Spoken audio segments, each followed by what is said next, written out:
آپ کی خدمت میں حاضر ہیں۔ کچھ روزہ ٹوٹنے کے بارے میں کلام کر لیتے ہیں، پھر انشاءاللہ کویسچنز کی طرف آئیں گے۔ یہ یاد رکھیں کہ 3 وجوہات کی بنا پر یا 3 اسباب کی بنا پر روزہ ٹوٹتا ہے، بڑے یعنی یہی اس میں سب شامل ہو جاتے ہیں۔ پہلا تو یہ کہ منہ، ناک یا آنکھ کے ذریعے کسی شے کا داخل بدن ہونا، چنانچہ اگر آنکھوں میں آئی ڈراپ وغیرہ ڈالے، چاہے حلق میں ذائقہ محسوس ہو یا نہ ہو، اس سے روزہ ٹوٹنے کا حکم ہوگا۔ بعض یہ حکم دیتے ہیں کہ ذائقہ محسوس ہو تو ہوگا، اور بعض یہ بھی آپ رائے دیکھیں گے کہ کہیں گے کہ اس سے روزہ ہی نہیں جاتا ہے، چاہے حلق میں ذائقہ محسوس ہو یا نہ ہو۔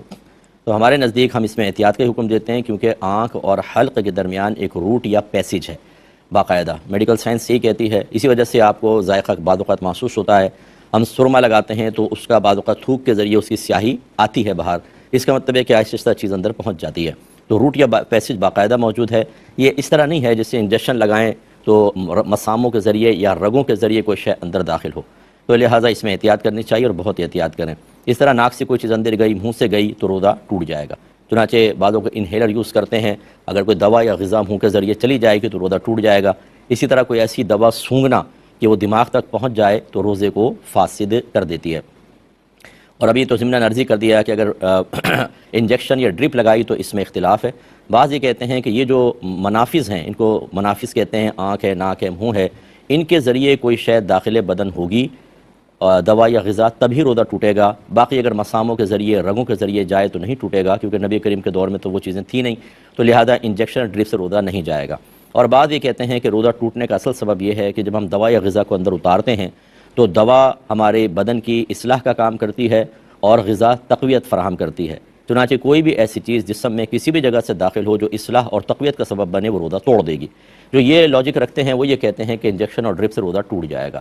اب عوام کیا کرے؟ تو ہم یہ کہتے ہیں کہ اگر بہت شدید ضرورت ہے، ڈاکٹر یہ کہتے ہیں کہ آپ ڈرپ لگائے بغیر یا انجیکشن لگائے بغیر روزہ پورا ہی نہیں کر سکتے، تو علماء کے اختلاف سے فائدہ اٹھاتے ہوئے ان علماء کے قول پہ آپ چل سکتے ہیں جو کہتے ہیں کہ ڈرپ سے اور انجیکشن سے روزہ نہیں جاتا۔ اور اگر اس کی ضرورت نہیں ہے، آپ ویسی بھوک لگ رہی ہے، کچھ تو کسی ڈاکٹر نے کہا کہ اگر ڈرپ چڑھوا لیں تو روزہ بڑے آرام سے گزر جائے گا، تو پھر اس میں احتیاط کریں، پھر ان اکابرین کے قول کو فوقیت دیں جو انجیکشن ڈرپ سے روزہ ٹوٹنے کا حکم دیتے ہیں۔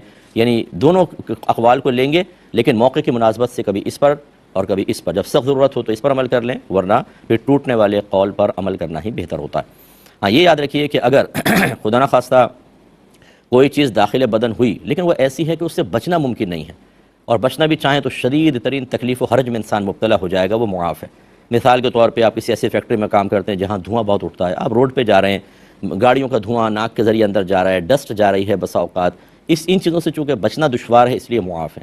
ایسی کوئی آٹے کی چکی میں کام کرتا ہے، آٹا اڑتا ہے، وہ سانس کے ذریعے اندر چلا جاتا ہے، یا آپ مسجد میں گئے، کسی نے اگربتی لگائی ہوئی ہے، قریب جا کے سونگے نہیں، پھر تو ٹوٹے گا، آپ کا قصد و ارادہ شامل ہوا، لیکن ویسے آپ جا رہے تھے اور ناک کے اندر وہ چلا گیا دھواں، روزہ نہیں جائے گا۔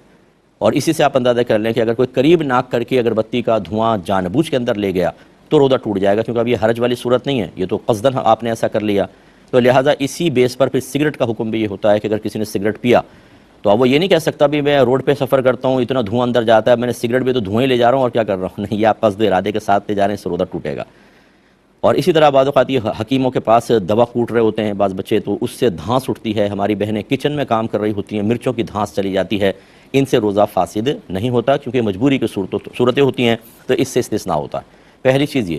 دوسرا جو ہے وہ وومٹ